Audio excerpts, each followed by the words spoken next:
오늘은 돕는 이에게 임하는 역사, 돕는 이에게 임하는 역사라는 제목으로 함께 말씀 나누도록 하겠습니다. 요즘 선한 영향력이라는 말이 많이 쓰이고 있습니다. 다른 이들에게 좋은 영향을 주고 그것을 확산하는 것을 말합니다. 대표적으로 어떤 파스타집 사장님이 급식 카드를 사용하는 좀 어려운 학생들에게 무료로 식사를 제공해가지고 화제가 된 적이 있습니다. 그리고 이 일에 감동받은 다른 식당들이 따라하면서 선한 영향력이라는 말이 더욱더 퍼지게 되었습니다.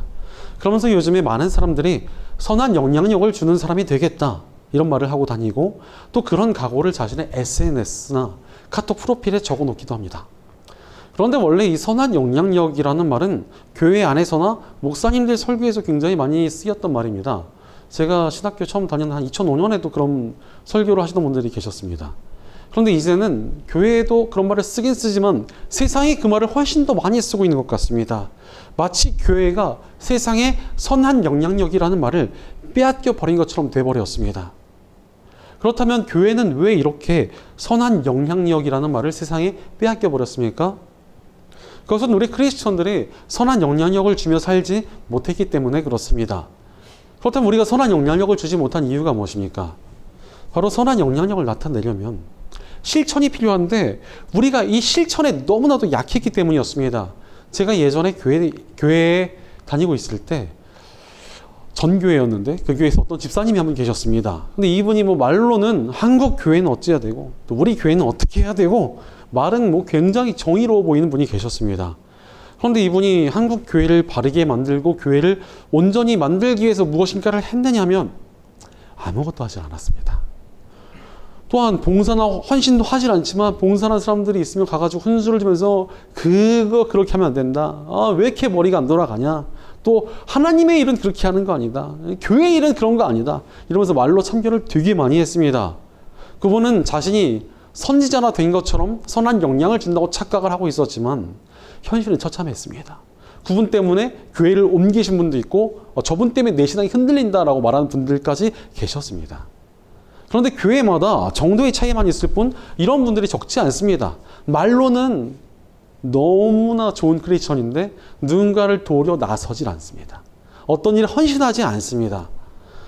심지어 또 어떤 교회 전체 분위기가 말은 너무 앞서고 말은 한국교회를 개혁하겠다, 우리 교회가 앞장서겠다 이러지만 아무것도 하지 않는 교회들도 존재합니다. 그러나 선한 영향력을 준다는 것은 좋은 생각과 말 몇 마디로 가능하지 않습니다. 실천해야 합니다. 문제는 무엇을 실천해야 하느냐가 정말 어렵습니다. 그러나 거창하고 어렵게 생각할 필요가 전혀 없습니다. 거창하고 어렵게 생각하면 오히려 더더욱 실천을 못하게 됩니다. 단순하고 명확하게 정리를 하자면 돕는 사람이 되어야 합니다. 돕는 사람이 되기만 해도 우리는 얼마든지 선한 영향력을 줄 수 있습니다. 아까 말씀드렸던 급식 아동들을 돕는 가게들도 돕는다라는 가치를 실천했기에 선한 영향력을 나타낸 것 아니겠습니까? 우리가 올해 하나님의 뜻을 향해 나아가자라는 의미의 anchors away라는 표현을 정하고 그렇게 살았던 성경의 인물들을 살펴보고 있습니다. 오늘 우리가 좀 함께 살펴보고자 하는 인물은 바로 갈렙입니다. 오늘 말씀 6절과 7절을 보니까 갈렙의 과거가 등장합니다. 갈렙은 이스라엘의 지도자 여호수아에게 나와서 당신은 주님께서 나와 당신에게 대하여 가데스 바네아에서 하나님의 사람 모세에게 하신 말씀을 알고 계십니다. 내가 40살이 되었을 때에 주님의 종 모세가 가데스 바네아에서 나를 보내어 그 땅을 정탐하게 하였습니다. 나는 돌아와서 내가 확신하는 바를 그에게 보고하였습니다. 라고 말합니다. 이집트에서 오랜 세월 동안 노예 생활을 하고 있었던 이스라엘 민족은 하나님의 자비하신 계획을 통해 지도자로 세워진 모세의 인도를 따라 이집트를 탈출하게 되었습니다. 그리고 하나님께서 주시기로 약속하신 가나안 땅 그 앞까지 도달하여 이제 가나안 땅을 점령하기 위해 이스라엘 민족에서 차세대 지도자가 될 만한 젊은이들을 뽑습니다. 그리고 그 차세대 지도자가 될 만한 믿음 좋은 12명의 젊은이들을 가나안 땅의 정탐꾼으로 보냈습니다. 하지만 12명의 정탐꾼 중에서 10명은 아주 부정적인 예측을 내놓으면서 이스라엘 민족을 낙심에 빠뜨렸습니다. 사람들은 분개하면서 차라리 다시 자신들을 노예로 부리던 이집트로 돌아가겠다며 혼란에 빠졌습니다. 그리고 하나님께도 원망하고 모세에게도 분노하며 그들은 반역을 저지르고 있었습니다. 그때 제일 먼저 긍정적인 말을 했던 사람이 누구냐? 여호수아와 갈렙이 아니라 바로 갈렙 한 사람이었습니다. 사실 이스라엘의 지도자였던 모세의 후계자는 여호수아로 어느 정도 확정이 되어 있었던 것으로 보입니다. 그런데 다른 10명의 정탐꾼들이 부정적인 예측을 내뱉고 수많은 사람들이 그것에 동조하며 분노하니까 차세대 리더가 되어야 할 여호수아조차도 차마 말을 꺼내지 못하고 있었던 것으로 보입니다.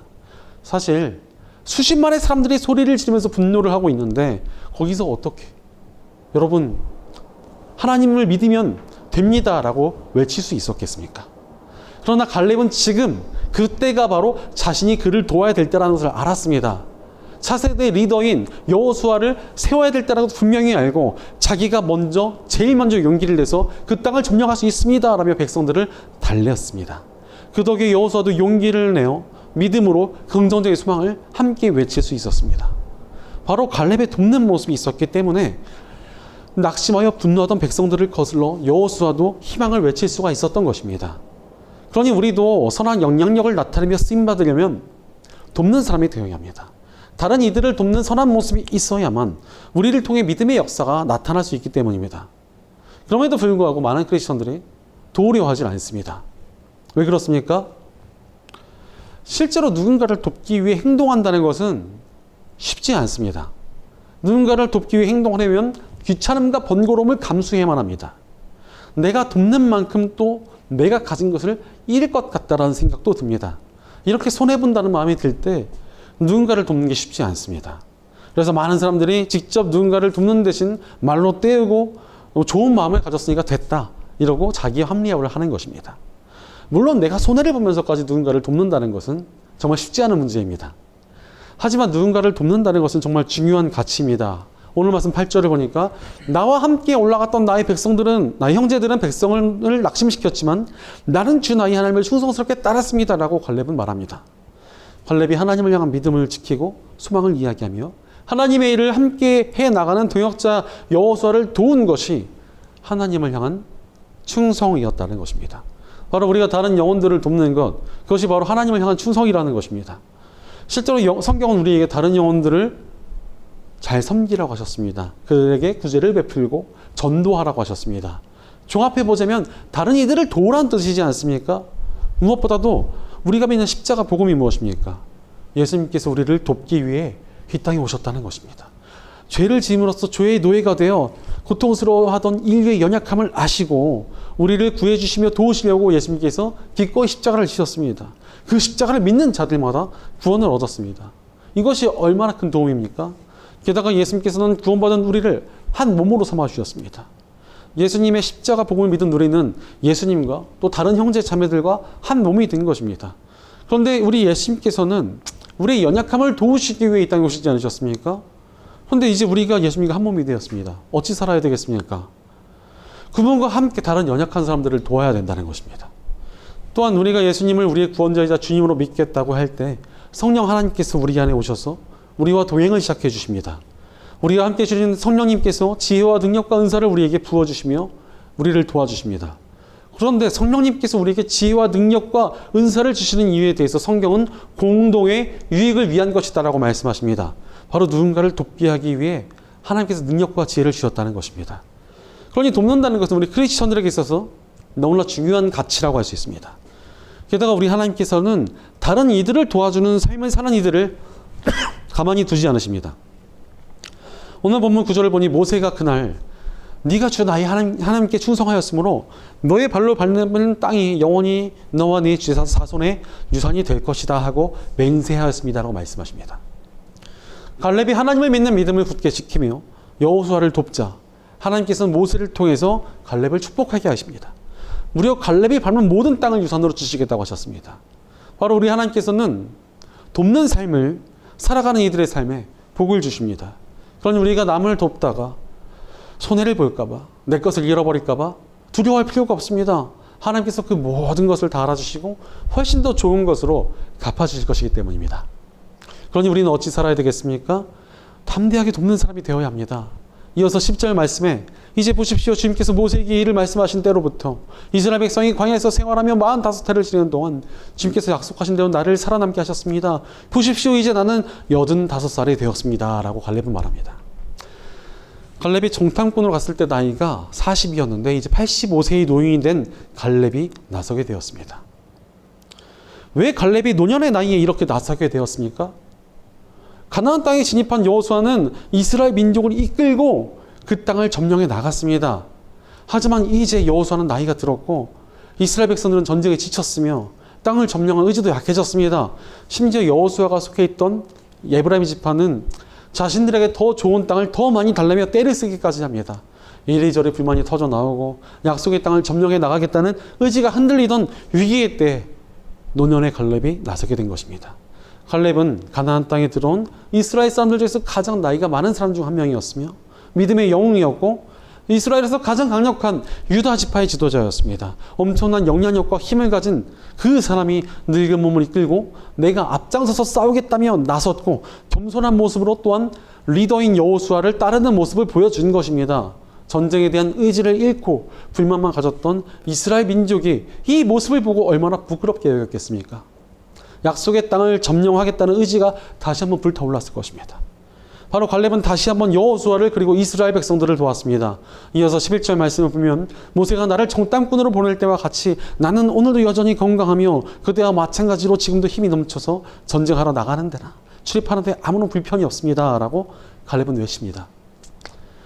그런데 갈렙이 자신 있게 자신은 힘이 넘치고 건강하다고 말했지만 사실 85세는 지금도 굉장히 많은 나이입니다. 지금보다 의료기술이 훨씬 더 떨어진 시대인데 정말 갈렙이 이렇게 건강했겠습니까? 당연히 늙고 연약해졌을 테지만 갈렙은 지금 자신의 상황과 환경을 뛰어넘어서 여호수아와 이스라엘 백성들을 돕기 위해 나선 것입니다. 사실 우리도 누군가를 도울 때 나의 상황이나 환경을 탓하면 절대 남을 도울 수 없습니다. 뭐 지금 좀 상황이 어려워서 나중에 돕겠다. 상황이 좋아지면 언젠가 돕겠다. 이렇게 이야기하는 사람들 중에서 나중에 진짜 돕는 사람들 거의 본 적이 없습니다. 지금 남을 돕지 못하는 사람은 나중에도 돕지 못하는 사람입니다. 지금부터라도 내가 할 수 있는 것들로 돕는 사람이 되어야 합니다. 오늘 말씀 12절을 보면 이제 주님께서 그날 약속하신 이 산간 지방을 나에게 주십시오. 그때 당신이 들은 대로 과연 거기에는 아낙 사람이 있고 그 성읍은 크고 견고합니다. 그러나 주님께서 나와 함께 하시기만 한다면 주님께서 말씀하신 대로 나는 그들을 쫓아낼 수 있습니다. 라고 갈렙은 말합니다.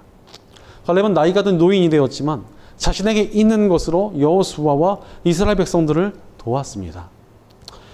여전히 갈렙에게는 담대한 믿음과 굳센 용기가 있었기 때문에 하나님 백성들 앞에서 용기 있는 모습을 보여주며 격려한 것입니다. 민족의 어른이 용기를 가지고 나서는 모습을 통하여 여호수아의 리더십이 단단하게 세워지게 되고 또한 백성들은 담대한 용기를 갖게 되었습니다.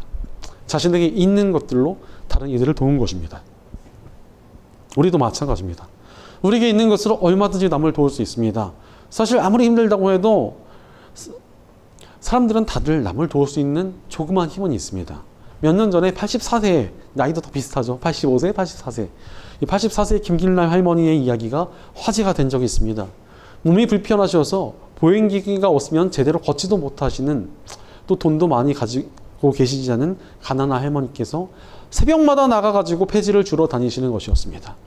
근데 이분이 가난하지만 그래도 먹고 사는데 큰 문제는 없을 정도였다는 것입니다. 알고 보니까 죽기 전에 좋은 일을 너무나 하고 싶으신데 기부할 돈이 없어서 그 기부할 돈을 만들려고 새벽마다 나가서 폐지를 줍고 다니셨던 것입니다. 그렇게 매년 50만 원씩 기부하겠다는 목표를 가지고 5년째 빠짐없이 기부를 하고 다니셨다는 기사에 사람들이 굉장히 큰 충격을 받았습니다. 많은 사람들이 가진 것이 없어도 이렇게 남을 도울 수 있는 사실에 반성이 되고 놀랍다는 반응을 보였습니다. 사실 우리가 이보다 나은 형편인 분들이 대부분이지 않습니까? 우리는 우리가 가진 것에서 남을 도울 수 있습니다. 나의 소유를 나눌 수 있고 정 안 되면 기도도 할 수 있습니다. 또한 누군가를 격려해 줄 수도 있으며 힘들어하는 사람의 이야기를 들어줄 수도 있습니다. 찾아보면 우리가 남을 도울 수 있는 능력이 얼마나 많은지 모릅니다. 그러니 지금 나의 상황이나 환경에 갇혀서 누군가를 도울 수 없다라고 미리 한계를 정해놓지 말고 내가 할 수 있는 것으로 돕는 사람이 되어야 합니다. 그때의 역사가 일어납니다. 하나님께서는 다른 이들을 돕는 사람들을 기뻐하시기에 그들을 위하여 기꺼이 역사를 일으키시기 때문입니다. 그렇다면 우리가 돕는 사람이 될 때 구체적으로 어떤 역사가 일어납니까? 첫째로 돕는 사람이 될 때 그를 통해 하나님의 복이 넘쳐나게 됩니다. 하나님께서 보시기에 남들을 돕는 삶을 살아가는 이들이 어떻겠습니까? 굉장히 고마우실 것입니다. 사실 우리가 도움이 필요한 사람을 돕는 것은 우리가 하나님의 손과 발이 되어 드리는 것이기 때문입니다. 하나님께서 연약한 사람들을 돕는 걸 너무나 기뻐하시는데 우리가 남을 도울 때 그분을 대신하는 것이니 우리를 얼마나 기뻐하시겠습니까? 그러니 우리는 하나님의 기쁨이 되기 위해 돕는 사람이 되어야 합니다. 오늘 말씀 13절을 보면 여호수아가 여분의 아들 갈렙을 축복하고 헤브론을 유산으로 그에게 주었다라고 말씀하십니다. 이스라엘의 지도자 여호수아도 자신을 돕기 위해 나선 갈렙이 너무나 고마워서 그를 축복해주고 그가 점령하겠다고 나선 땅을 대대손손 그의 영토로 인정해 줍니다. 하나님을 대신하여 갈렙에게 복을 전해준 것입니다. 바로 우리 하나님께서는 다른 이들을 돕는 자를 기뻐해 주시고 도와주십니다. 중국 선교의 아버지라고 불리는 허드슨 테일러 선교사는 어떤 가나안 여인의 집에 방문을 하게 되었습니다. 그 모습을 본 그런데 그 집에 방문을 하자 그 가난한 여인은 병들어 있었고 그 여인의 아기는 먹을 것을 먹지 못해서 계속 울고 있었습니다. 그 모습을 본 허드슨 테일러가 자신이 가진 돈을 세어보니 딱 은화 2개뿐이었습니다. 그래서 속으로 내가 가진 돈이 은화 3개만 되었어도 기쁘게 이 은화 하나를 주었을 텐데 라고 생각을 했습니다. 그리고 이제 그녀를 위해서 기도해주고 위로를 해주는 데 마음의 소리가 들렸습니다. 이런 위선자 같으니 하나님의 사랑을 전한다면서 고작 이 은하 하나도 전해주지 못하다니 이런 마음의 소리가 들렸습니다. 양심의 가책을 느낀 허드슨 테일러는 자기 주머니에 있던 은하 2개를 그녀에게 주고 이걸로 먹을 것을 다 쓰시고 아이도 먹을 것을 먹이고 병을 치유하십시오 하고 돌아왔습니다. 그리고 이제부터 돈이 하나도 없으니까 쫄쫄 굶어야 하나라고 생각을 하고 있었는데 편지가 하나 도착해 있었습니다. 그 편지를 열어보니 선교사님의 사역을 위해 이 돈을 보냅니다 라고 하고 은하 10개가 들어있었습니다.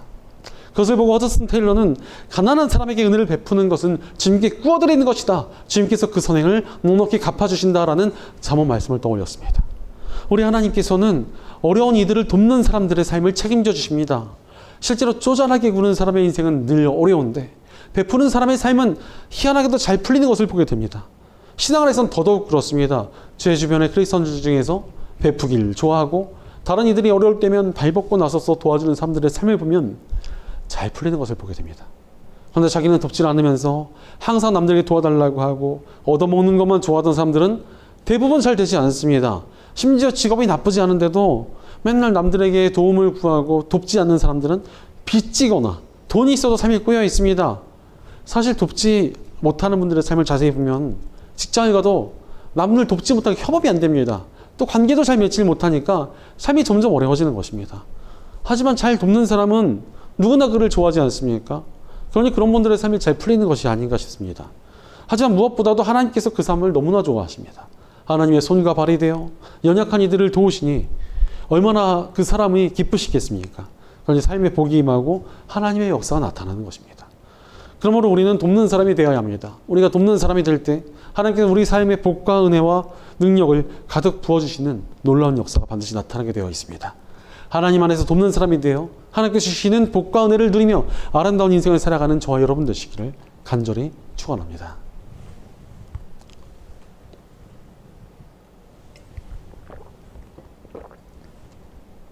둘째로 돕는 사람이 될 때 그를 통하여 공동체가 세워집니다. 어떤 공동체가 있을 때 그 공동체가 제대로 세워지려면 어찌해야 됩니까? 돕는 사람이 있어야 공동체가 바로 세워집니다.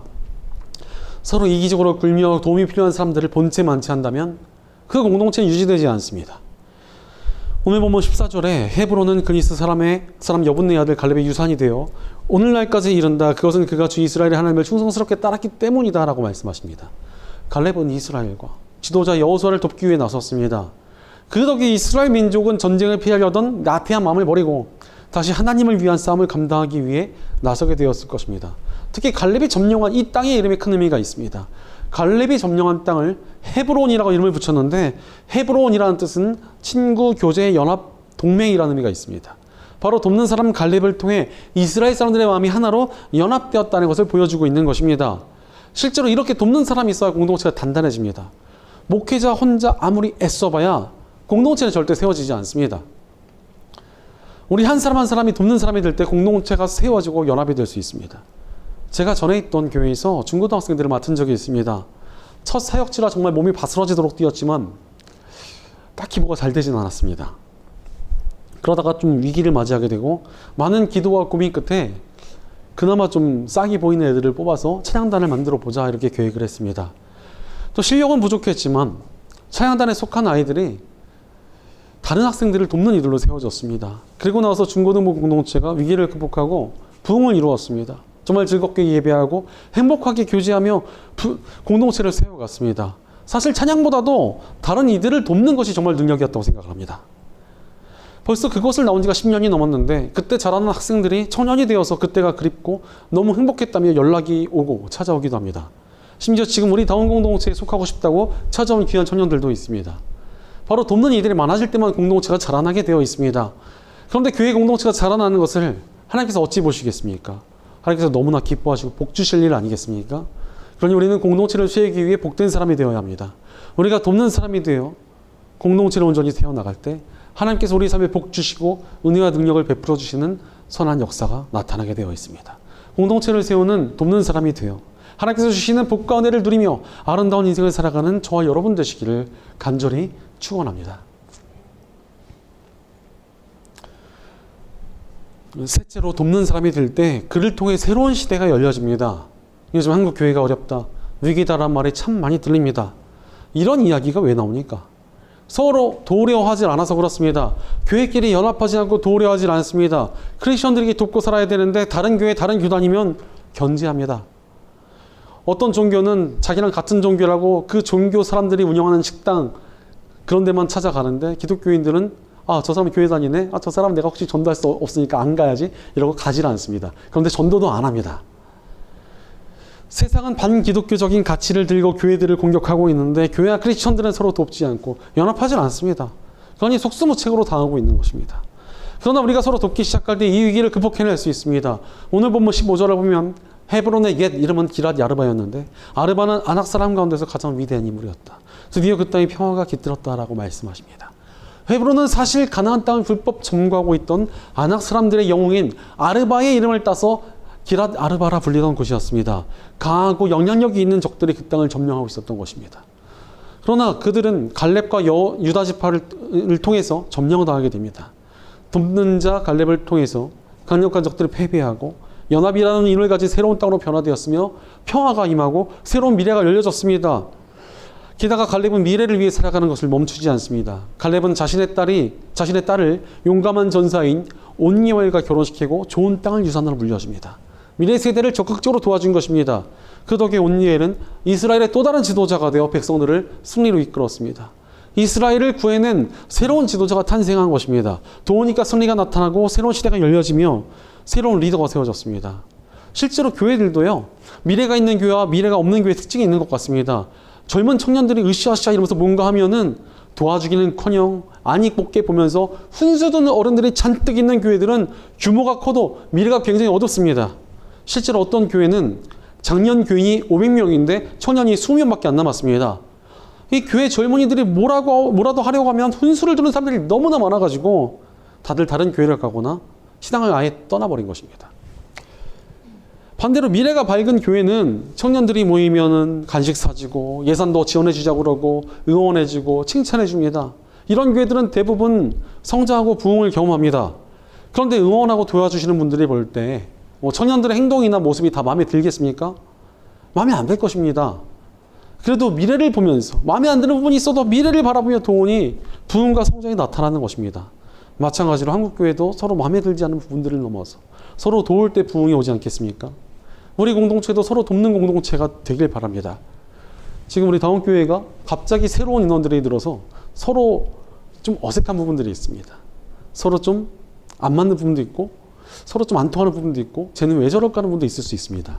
다행히 그래도 우리 가운데는 서로 돕겠다는 선한 의지가 보입니다. 정말 다들 많은 것을 희생하며 돕고 있기에 미래가 밝다고 생각이 듭니다. 거기 서로가 좀 마음에 안 드는 부분이 있어도 서로 좀 거슬리는 부분이 있어도 지금보다 또 더 열심히 아니면 이렇게라도 돕기 시작할 때 정말 우리가 밝은 미래를 얻을 수 있다고 생각합니다. 우리 다운교회가 성장하고 하나님의 뜻을 이루게 될 것이라 생각합니다. 그런데 이렇게 도우면 미래를 세워가는 이들을 하나님께서 얼마나 기뻐하시겠습니까? 하나님께서 기뻐하시는 미래를 세워가는 이들의 삶에 하나님께서 능력 주시고 복 주시며 은혜를 베푸시지 않으시겠습니까? 그러니 우리는 미래를 아름답게 세워가는 돕는 사람이 되어야 합니다. 새로운 시대를 위해 미래를 아름답게 돕는 사람이 되어가며 하나님께서 주시는 복과 은혜를 누리며 아름다운 인생을 살아가는 저 여러분 되시기를 간절히 축원합니다. 사랑하는 여러분, 도우면서 살아가고 계십니까? 우리가 도울 수 있는 것들을 도우며 살아가야 합니다. 그것이 바로 주님께 충성하는 길입니다. 우리가 돕는 사람이 될 때 우리를 통해 하나님의 선한 영향력이 흘러갈 것이기 때문입니다. 물론 누군가를 돕는다는 것도 쉽지 않아 보이고 때로는 우리 어려운 상황과 환경 때문에 버겁게 느껴질 때도 있습니다. 하지만 우리는 포기하지 말고 돕는 사람이 되어야 합니다. 영국의 목회자 오스월더 챔버스는 그리스도의 멍에를 매는 것은 놀라만큼 어려운 것처럼 보인다. 하지만 그것을 매자마자 모든 것이 쉬워진다라고 말했습니다. 하나님께서는 우리에게 다른 영혼들을 도와야 할 멍에를 주셨습니다. 돕는 것은 해도 되고 안 해도 되는 일이 아니라 우리 크리스천들의 사명이라는 것입니다. 하지만 그 사명을 감당할 때 전능하신 하나님께서 우리 삶을 도와주십니다. 세상은, 하늘은 스스로 돕는 자를 돕는다라고 말합니다. 하지만 성경적인 기준으로는 하나님께서는 다른 이들을 돕는 자를 도우십니다. 다른 이들을 돕는 우리 삶을 책임져 주시고 아름답게 사용하십니다. 우리가 복되어지고 우리를 통해 공동체가 세워지게 하며 새로운 미래를 열어가게 하십니다. 얼마나 아름다운 역사입니까? 그러니 돕는 사람이 되어야 합니다. 그런 의미에서 하나님께 쓰임받으며 하나님의 역사를 나타낼 사람은 누구입니까? 하나님을 대신하여 다른 영혼들을 돕는 저와 여러분입니다. 다른 영혼들을 돕기 위해 지금 자신을 하나님께서 예비하신 풍성한 복을 누릴 사람은 누구입니까? 다른 영혼들을 돕기 위해 지금 자신을 내어줄 수 있는 것을 내어주는 저와 여러분입니다. 공동체를 바로 세우고 새로운 시대를 열어가며 이 나라 온 열방을 구하는 일에 쓰임받은 사람은 누구입니까? 내게 맡겨진 것들을 가지고 다른 영혼들을 돕기 위해 나아가 실천하는 저와 여러분입니다. 다른 영혼들을 돕는 사람들이 되어 하나님의 역사 속에 쓰임받으며 하나님께서 주시는 복과 은혜를 누리며 아름다운 인생을 살아가는 저와 여러분 되시기를 주의 이름으로 간절히 축원합니다. 기도하겠습니다. 언제나 우리를 도우시고 역사를 일으켜 주시는 하나님 감사합니다. 하나님께서 우리를 늘 도와주시는데도 우리는 다른 이들을 돕지 않으며 이기적으로 욕심만 부리는 삶을 살진 않았었는지 우리 인생을 돌이켜봅니다. 그러나 이제 우리가 다른 이들을 돕는 이 사명을 감당하는 인생을 살아가기 원합니다. 다른 영혼들을 돕는 우리가 되게 하여 주시옵소서. 연약하고 넘어지고 무너진 이들을 도와일으켜 세우는 우리가 되게 하옵소서. 돕는 우리를 통해 복이 임하고 공동체가 세워지며 새로운 시대를 열어가는 승리가 나타나게 하옵소서. 우리 공동체 가운데도 함께해 주셔서 우리가 서로를 도우며 함께 도움을 주는 아름다운 미래를 여는 믿음의 공동체가 되게 하여 주옵소서. 지금 이 시간에도 우리를 도우시며 함께 하시는 우리 주 예수님의 이름으로 기도드립니다. 아멘.